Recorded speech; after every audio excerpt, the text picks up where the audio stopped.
recoge muchos de los anhelos que tenemos para nuestra columna, para los hombres que somos parte del movimiento, y también para de aquellos que de alguna manera estamos próximos, ¿no? Como los madrugadores.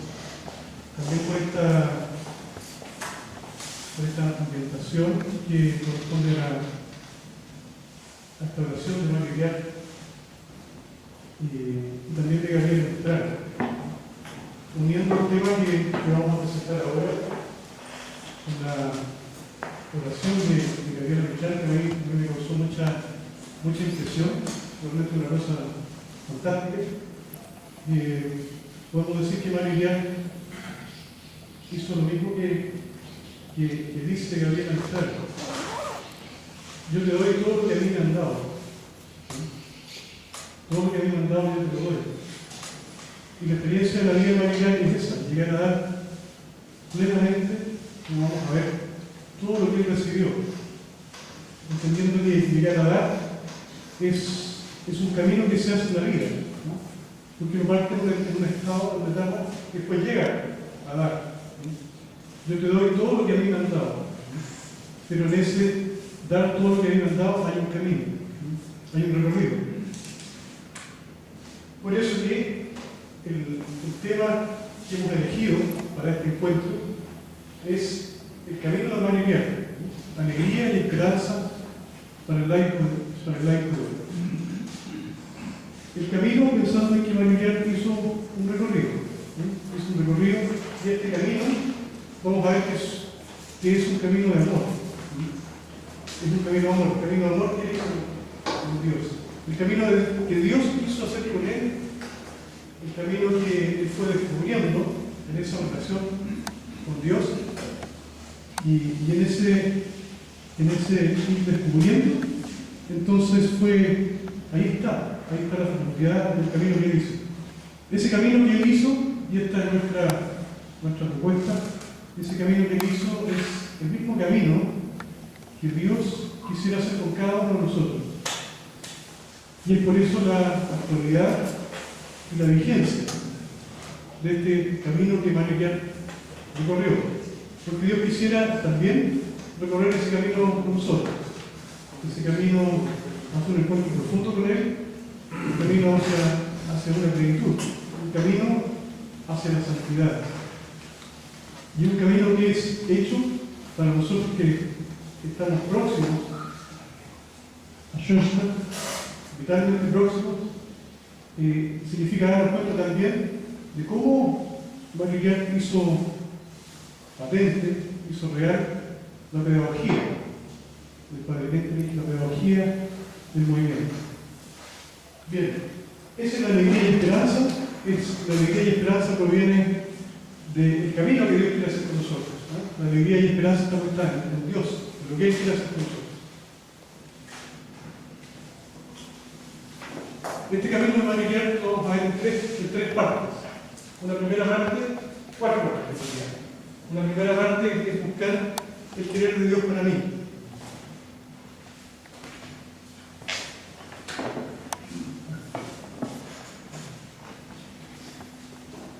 Este buscar de Dios, el querer de Dios para mí, tiene que ver con la vida, con lo que la vida nos presenta, con lo que la vida nos pone por delante.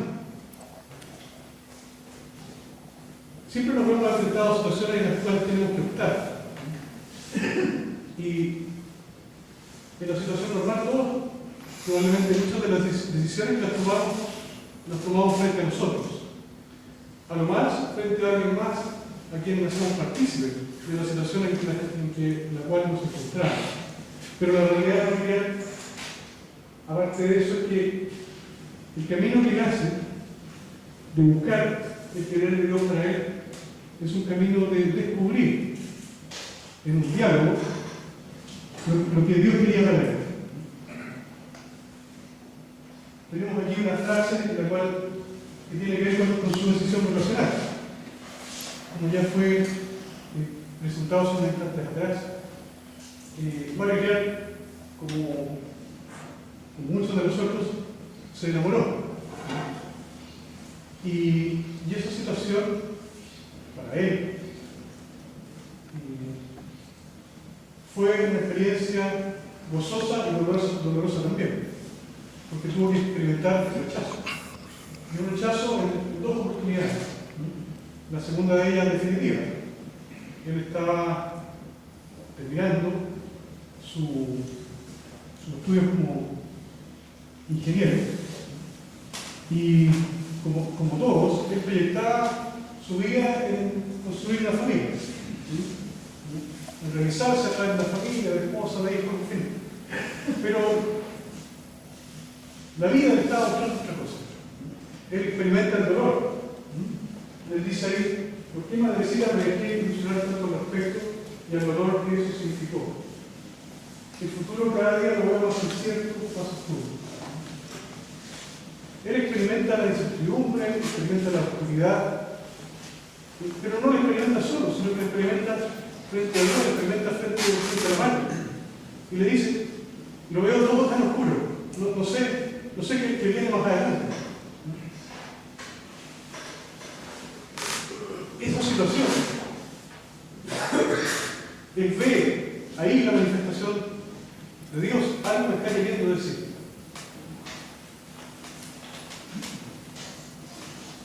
Y él se da cuenta de que no tenemos todas las cosas en nuestras manos, de que hay cosas que están más allá de lo que podemos controlar, de lo que podemos definir. Él experimenta su impotencia, experimenta su incapacidad, experimenta sus limitaciones, experimenta quizás también la destrucción de un sueño, de un anhelo que él esperaba realizar. Y ahí él dice, bueno, las cosas no están en nuestras manos, están en las manos de Dios. Y ese es el gran salto. El darse cuenta que están en las manos de Dios, es decir, ¿quién es ese Dios que tiene las cosas en sus manos? ¿Quién es ese Dios? Y ahí es donde dice, bueno, Dios es mi Padre, Dios quiere lo mejor para mí.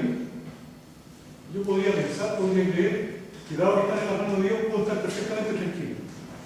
Vamos a ver que la experiencia de Él es justamente esa. Puedo estar perfectamente tranquilo, porque estando en las manos de Él, están en las mejores manos.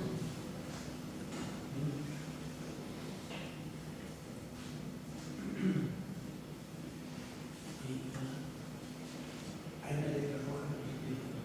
¿Perdón? Hay una letra roja ahí. Esa es la luz acá. Apaga las luces.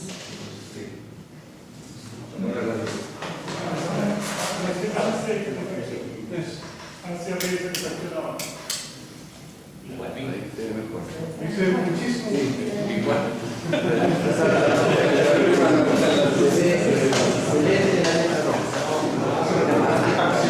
Apague el sol. Apague el sol. No, igual.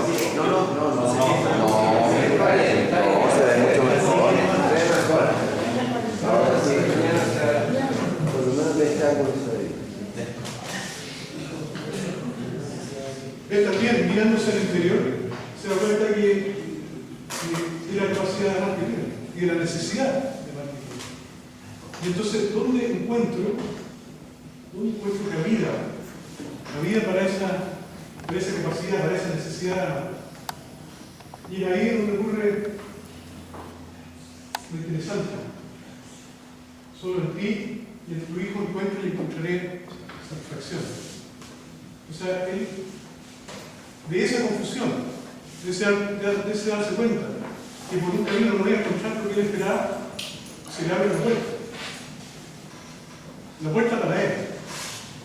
La puerta de encontrar en el amor profundo, amor a María, en el profundo amor al Señor, su plena satisfacción. En un camino, entendiendo que era un camino. Eso también fue un acto de fe de él. Fue un acto de fe.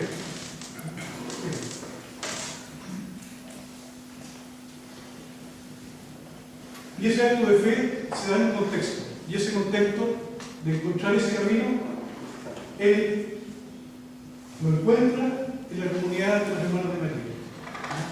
Ahí él encuentra un camino para realizar, para llevar a cabo esa realización del amor, como un servicio al amor de María también un amor pleno de su vida. Eso es como el núcleo del camino que eligió María.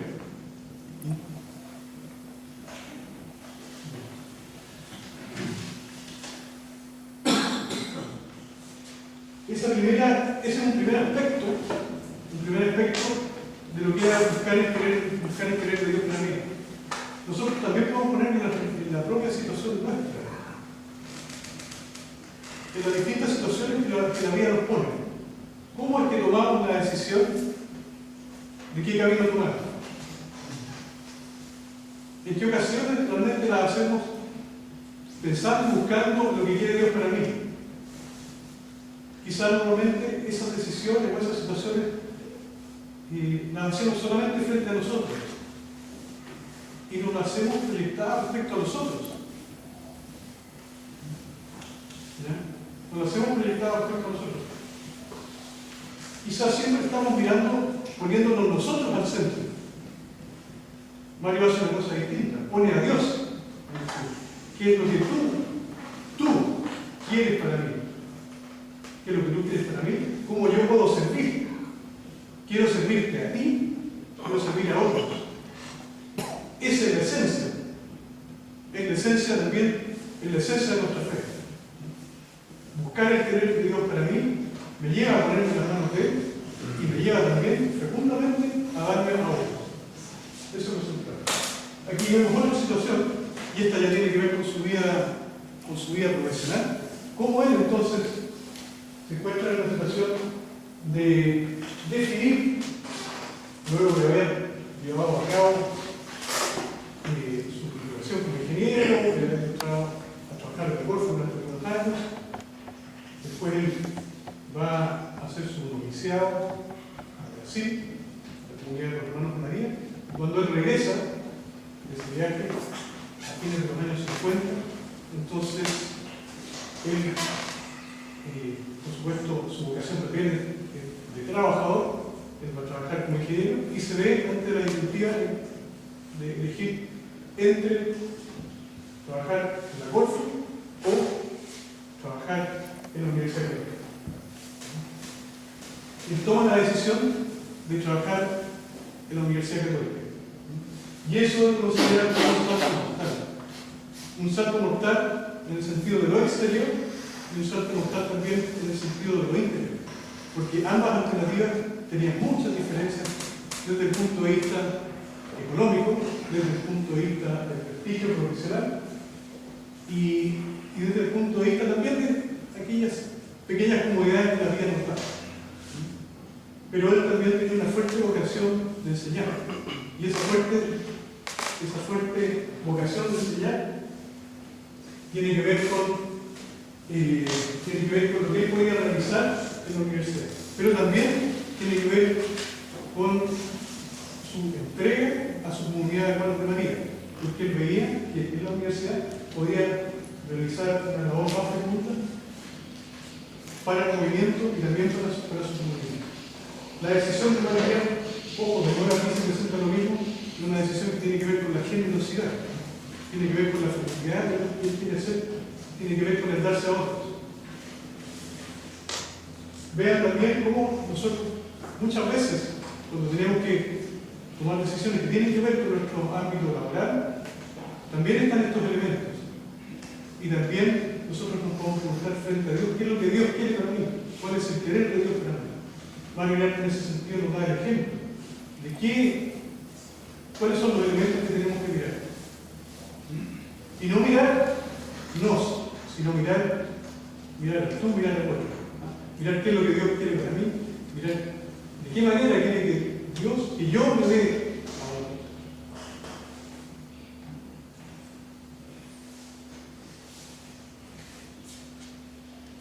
Cierta la primera parte, el camino mariano es el camino de una persona que, como nosotros, decide sus cosas a partir de lo que él ve mirándose al espejo, va a ser una persona que decide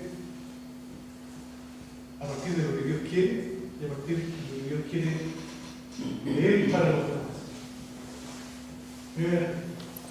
Primer aspecto del camino que también estamos nosotros implicados. La segunda parte tiene que ver con el camino de la fe. Ese recorrido que María hace, en el cual hemos querido acentuar el sentirse profundamente querido. Nosotros muchas veces vemos la fe como creer en Dios. Pocas veces la vemos como el sentirse amado por Dios. Y eso en María fue un aspecto esencial.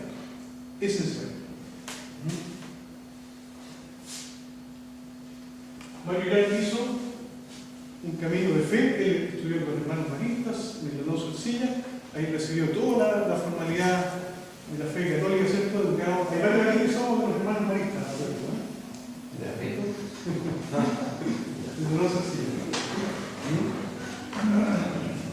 Y entonces todos recibimos una formación de fe, con los principios básicos, pero esa fe que, tal como dice María, es una fe ritual, que puede quedarse en lo ritual, que puede quedarse en lo formal, que puede quedarse en lo ético. Y María tiene una formación ética muy clara, es una persona muy correcta.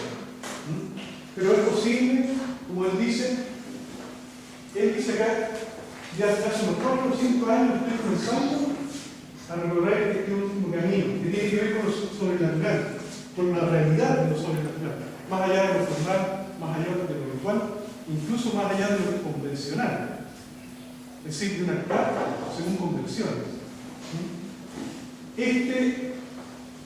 Esto él lo dice en octubre del año 57. Esto quiere decir que, como dice 4 o 5 años antes, estamos hablando del año 52, 53. Él ya tenía alrededor de 2 o 3 años en la universidad. Él ya estaba en el movimiento de Schoenstatt hace unos años. Entonces, estamos viendo acá que esa fe que tiene que ver con lo formal, que tiene que ver con lo ritual, experimenta un cambio importante, o inicia un cambio importante. Y él dice: veo mi gran tabla de salvación en mi contacto y mi vinculación a ti en tu santuario. Que me diste la gracia de llevarlo poco a poco, mucho más allá de la pura actitud ética. Cuando pensamos en lo ético, hablamos del interior, pero también hablamos del exterior. Pero estamos hablando aquí de una relación personal, de una vinculación al santuario, de una intimidad. Estamos hablando de amor, del descubrimiento del amor, de la ética al amor, al móvil del amor. Y aquí podemos ver la revelación profunda, personal, íntima, de ese Dios, de ese amor de Dios. Fíjense, está destacado ahí la presencia de Dios y me hacía sentir a mi lado, cuidándome, llamándome, y me hacía sentir un profundo amor hacia Él. Fíjense que este material que era tan ingeniero, tan cuadrado, sus cosas, ¿cierto? Como uno puede pensar en general de un ingeniero, tiene un alma que siente profundamente, y él es capaz además de expresar por escrito eso que él siente profundamente. Él habla de sentir un profundo amor hacia él, de parte de Dios, un sentirse cuidado, un sentirse amado.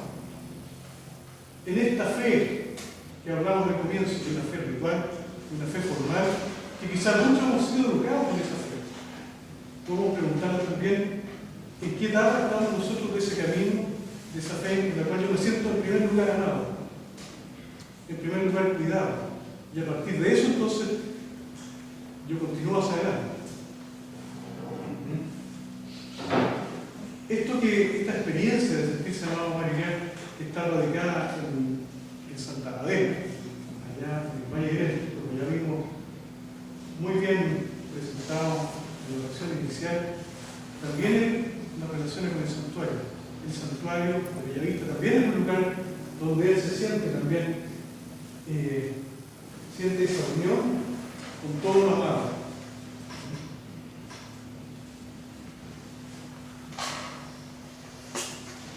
Y aquí la respuesta de toda alma noble frente al sentirse amado, frente al sentirse cuidado, frente al sentirse acompañado, protegido. Él descubre, ¿cierto?, que el primer amor de mi vida eres tú, madrecita, y tu mundo, particularmente tu corazón. Dice él, entonces, este es el amor al cual debo la total y perfecta fidelidad. La respuesta de ese sentirse amado de una persona noble no puede ser otra que la fidelidad a ese amor. No puede ser otra que el compromiso también. Nosotros somos personas que somos, en todos los ámbitos en los que nos desenvolvemos, estamos llenos de responsabilidades. Y responsabilidad es entendido como a lo que tenemos que responder. Pero vean que la respuesta puede venir estrictamente desde la ética. Lo que debo hacer, lo que debo cumplir, lo que debo entregar. En tanto es posible que la respuesta sea una respuesta que venga a partir de la fidelidad y el compromiso de ese amor. Podemos pensar en el ámbito del trabajo, podemos pensar en el ámbito de nuestras tareas, porque tenemos distintos grados de compromiso con nuestra fe, con el movimiento. ¿En qué tantas ocasiones nuestra respuesta proviene de una respuesta de amor, de fidelidad y compromiso? ¿Y qué tantas otras veces proviene simplemente de responder éticamente a lo que me están pidiendo?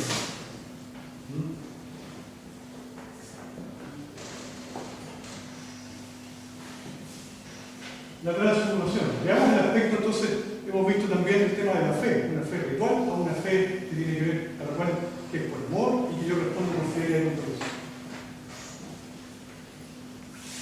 El camino de Manigar también tiene que ver con un cambio, tiene que ver con lo que va pasando también en ese interior de él. Y aquí es donde podemos ver la situación, la lucha. La vida se da en lucha también. Y esa lucha tiene que ver con él siente cada vez más una necesidad de comulgar diariamente, una necesidad de encontrarse más con el Señor en la misa. Es algo, una necesidad que parte del alma. No estamos hablando aquí del compromiso, no estamos hablando de la formalidad, estamos hablando de algo que parte de su alma. Es una misteriosa fuerza interior que le llama. Y él dice que esa fuerza interior está con la rebeldía y la orgullo de su naturaleza. Él es plenamente consciente, o empieza a darse cuenta también, de que su naturaleza de alguna manera lo condiciona, de que su naturaleza de alguna manera lo limita.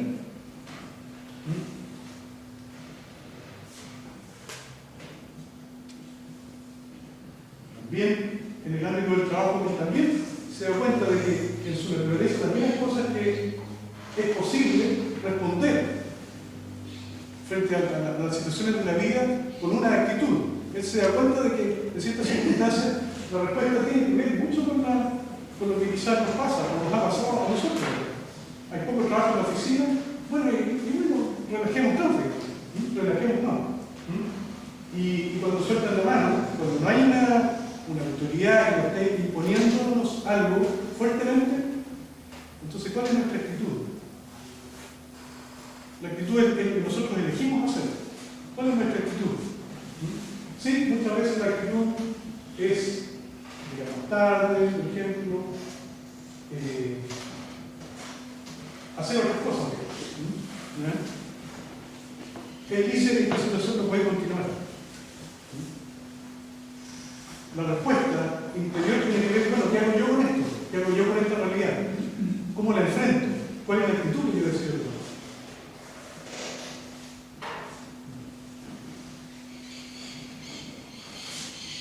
Aquí vamos a ver un aspecto que tiene que ver con la vinculación con otros. Él dice, Madrecita, que es bueno que yo experimente un desaliento. Es bueno que yo experimente en mi trabajo circunstancias de desaliento. El contexto aquí se trataba de que su trabajo, lo que estábamos viendo es que a él le estaba yendo muy bien.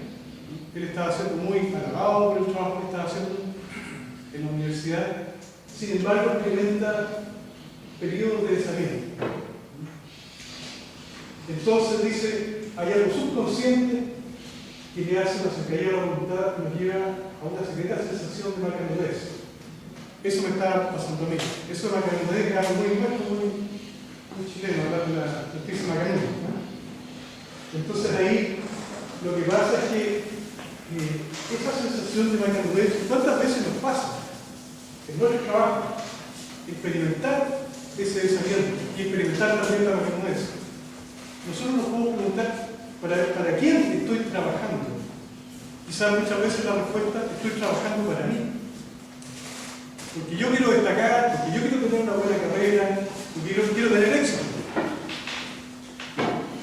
Y sin que esas cosas sean malas en sí mismas, quizás nos desvíen del centro.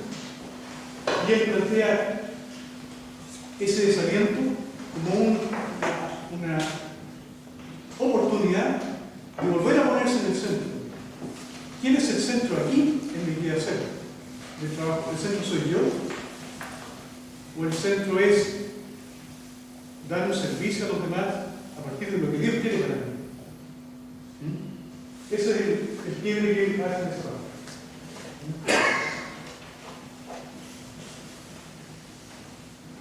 Otro aspecto que también aparece es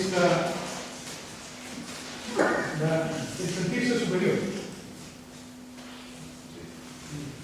que es algo que en Mario se manifiesta de alguna manera en las circunstancias de que él consciente, en contexto de que él es una persona que está consciente de que él ejerza una clase de liderazgo en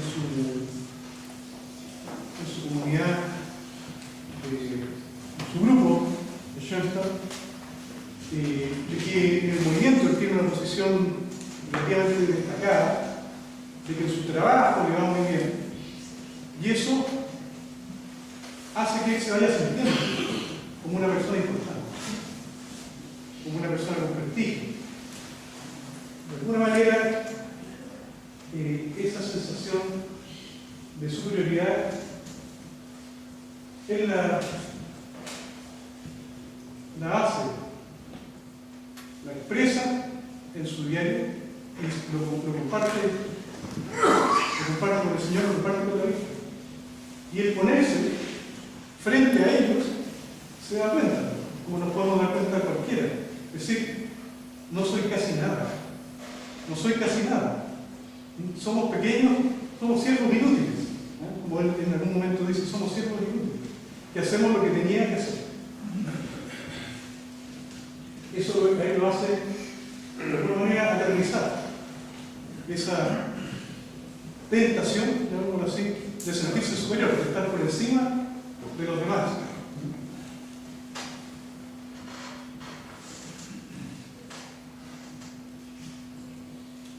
Hay otra situación en la cual se habla de otro aspecto también, en el cual también en él, de alguna manera, se manifiesta una tendencia a controlar y a dominar a otros. Claro, en el caso de la experiencia, ya él estando en Brasil, en Santa María, llega ya a un provincia, chileno, para los hermanos María, y él entonces, de alguna manera, en su sana intención de ayudarlo a integrarse, a ayudarlo a incorporarse, él se da cuenta que al intentar hacer eso, por esta tendencia quizás a la perfección, ejerce de alguna manera una dominación, una especie de control, un interés sobre proteger, un interés sobre guiar. Y él se da cuenta de la reacción que provoca en la otra persona y del eventual daño que empieza a provocar a otra persona. Y él lo ve, se hace plenamente consciente también de esos defectos. Y él entonces dice, bueno, ayúdame a que realmente él pueda prestar un servicio a otra persona y no a dominarlo, y no a controlarlo.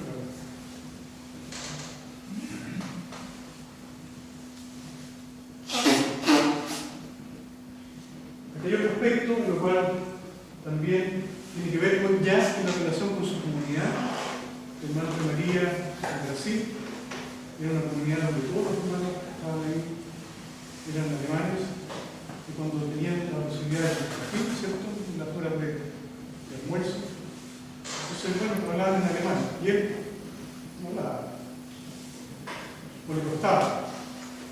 Había un propósito compartido de que iban a hablar en castellano, pero ese propósito, como pasa tantas veces en la vida, fallaba. Y él, entonces, dice: no debo quedarme en la crítica a ellos, sino, madrecita, me pides solo que me entregue más y más, idealmente, que no exija nada de los demás, sino todo de mí mismo, todo de mí mismo. Él se pone entonces en una situación, que se pone en una actitud de: yo me voy a hacer cargo frente a ti de todo lo que esté en mi mano, todo lo que esté en mi mano.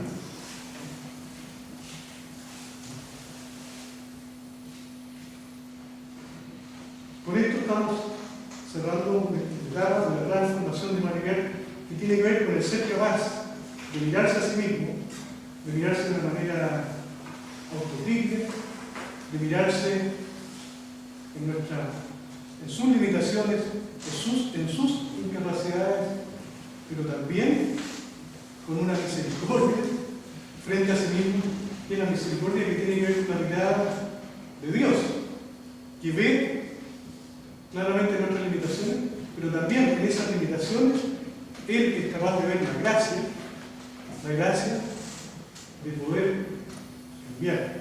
En ese periodo en que Él estuvo iniciado en Brasil, fue un periodo profundo de transformación de Él, un periodo muy grande en el cual Él llegó a cambiar, a hacerse mucho más sensible a sus limitaciones, pero también mucho más sensible a la gracia de Dios actuante en él.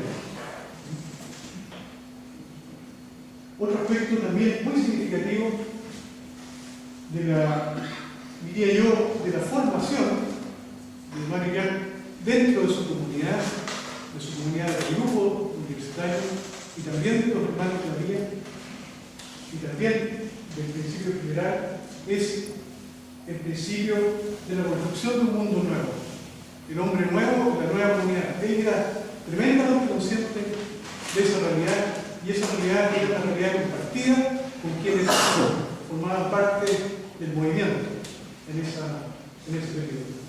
Y tiene que ver con el ser protagonistas y creadores de historia. Él dice ahí: el padre fundador nos mostraba las consecuencias de esto en la historia y nos ponía la exigencia de ser creadores de historia. Estamos hablando aquí de exigencia en el plano del amor, de aquel que se siente ganado y que es capaz de ir acompañado a cambiar ese mundo, a hacer un mundo nuevo. Y ser protagonistas, de verdad protagonistas, en virtud de la alianza. Y él proyecta, por supuesto, ese anhelo, ese sueño de construir un mundo nuevo a través de la realización de la misión y del ser de hermano María. Él ve a los hermanos de María renovando todos los elementos naturales de la cultura. La cultura tiene que ver con el alma, tiene que ver con la proyección del alma hacia el mundo. Si tenemos un alma renovada, entonces es claro de que lo que vamos a proyectar al mundo también va a ser renovado. No es posible proyectar una cultura distinta si es que no existe un alma distinta. El alma de la María es un alma que ya está de una manera traspasada por los ojos naturales. Y ese traspaso por los ojos naturales a él le llevaba a tener una mirada de la realidad también desde los ojos naturales, pero también muy plantada en lo natural.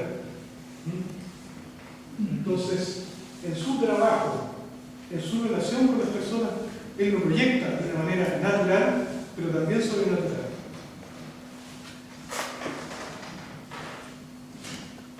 Aquí hay un aspecto importante que tiene que ver con la integración que María hace en esta realidad de construir un mundo nuevo, de su ideal personal y también su ideal del grupo de los caballeros del Santo Graal. Él dice: El cáliz es la figura del alma del caballero, su comunidad, el grupo universitario era la comunidad de los caballeros del Santo Graal, ¿cierto? El cáliz se ensancha hacia arriba, abriéndose para recibir la gracia que viene de Dios. Vean aquí la conciencia, la plena conciencia que tiene Miguel de la apertura a la gracia. La apertura a la gracia como la realidad que hace posible, aquella transformación que hace posible también esa construcción del mundo nuevo, integral. Dice, Madrecita, qué gracia extraordinaria la tuya al darme un ideal personal que a la vez encierra también nuestro ideal de comunidad. El ideal personal de María es ser cáliz vivo, portador tuyo de los hombres. Vean que ahí están ambas cosas relacionadas. Y vean también cómo su ideal, el descubrimiento de su ideal personal, la realización de ese ideal personal, que tiene que ver con la fe, porque yo también tengo que tener fe en ese ideal personal. Si no lo creo, si no creo que está Dios detrás de ese ideal personal, probablemente le pasa mucho. Tiene que ver con que él decía, Madrecita, la gracia tuya de darme un ideal personal. Él siente que ese ideal como un ideal recibido, que él también lo descubre. Pero dice que también encierra también el ideal de comunidad.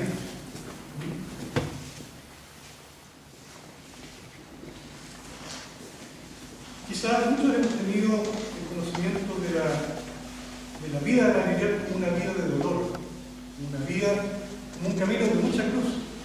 Y la verdad es que sí, que fue un camino de mucha cruz. Pero quizás en esta ocasión queremos poner más el acento en la plenitud que María alcanzó, en la felicidad que él también experimentó. Y eso tiene que ver con, dice, pese a disfrutar de las secuelas, he sido muy feliz, quizás demasiado, en mi actividad profesional. En mi actividad profesional. Vean que él era una persona muy religiosa, pero que también encontraba en su tarea profesional felicidad. También encontraba una realización personal. Pero esa realización personal también tiene que ver con una cosa, con un hacer, pero que también tiene una dimensión sobrenatural. Es un hacer, pero participando en la labor creadora de Dios. En un sentido muy instrumental, muy de servicio también.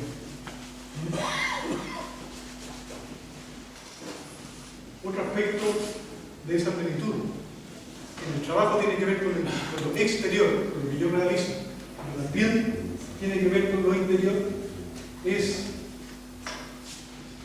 la realidad de amor sobrenatural con el recibir y con el dar, con el ofrecer.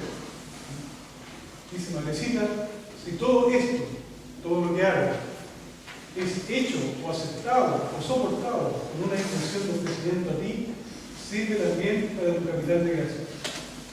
Ese maravilloso descubrimiento espiritual, Madrecita, me ha llenado de alegría con una sensación de plenitud interior. Esto es una cosa que uno la puede ver tan sencilla, que tiene que ver con la intención de lo que yo hago, con la intención de lo que yo hago cotidianamente. Para encontrar una plenitud interior en ese ofrecer, que tiene que ver de nuevo porque el centro no lo pongo en mí, sino lo pongo en ti, en ofrecer a ti, en darme a ti. El centro no está puesto en él, el centro está en el darse desde él hacia ahora.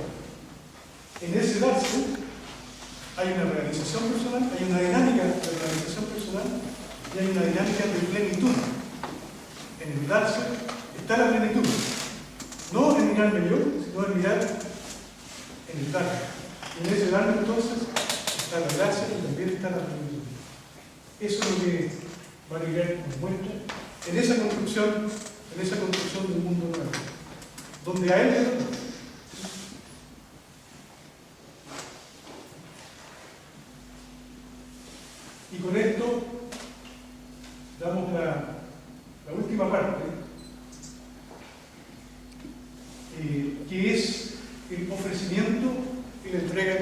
entrega total de amor.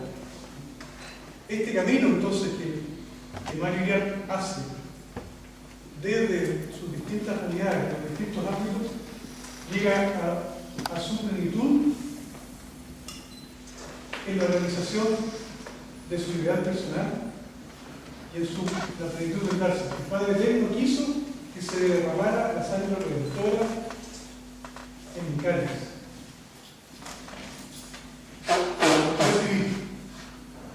Recibir la gracia, recibir la sangre de Cristo en mí, recibir la gracia de Dios, recibir la presencia del Señor en mí, para darme con todas mis capacidades y facultades, para entregarme plenamente.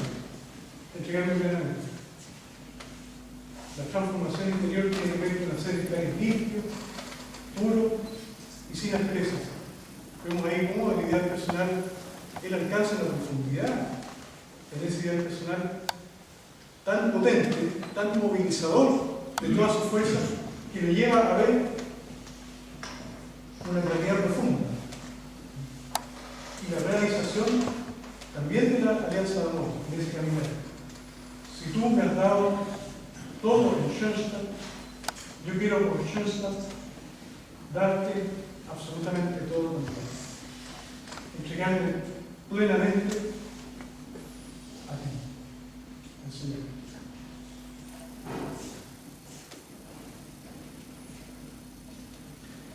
Para el cierre, hemos hecho este camino de recorrer el camino de Mario Iriart. Es un camino que él hizo, es un camino que era válido para él, digamos, pero también válido para nosotros. Y aquí es donde quisiera que, a partir del ejemplo, de lo ejemplar que Mario Iriart puede ser para nosotros, también estar conscientes, salirnos de él y mirarnos también nosotros al espejo. Mirarnos al espejo pensando, sintiendo que ese camino que Dios invitó a hacer a Mario Iriart, el camino que también Dios nos invita a hacer a nosotros. El amor siempre invita, siempre es invitador, ¿no? Lo hemos experimentado quizás en distintas etapas. Y Dios también nos invita a nosotros. Tal como Dios invitó a Mario Iriart a hacer este camino, y él tomó en serio ese camino de Dios, ese camino amoroso al que Dios lo invitó, lo tomó en serio y lo realizó, Dios también nos invita a nosotros. Nosotros no estamos en la misma situación de Mario Iriart, tenemos realidades distintas. Mario Iriart hizo un camino en el movimiento de alrededor de 17 años, hasta el final de su vida. Él falleció a los 33 años. Aquí todos tenemos más de 33, por lo tanto, las comparaciones de los otros siglos. Tenemos una realidad distinta a la de él. Y Dios entonces nos invita a cada uno a partir de esta realidad. Pero, sintiendo que Dios quiere hacer esos cuatro aspectos de la vida de Mario Iriart, Dios también quiere hacerlo con nosotros. Y también es la invitación de este encuentro de esta mañana a recorrer también en nosotros, a ser conscientes de ese camino que Dios quiere hacer también con nosotros, viendo el ejemplo tan claro, tan transparente y tan motivador de Mario Iriart.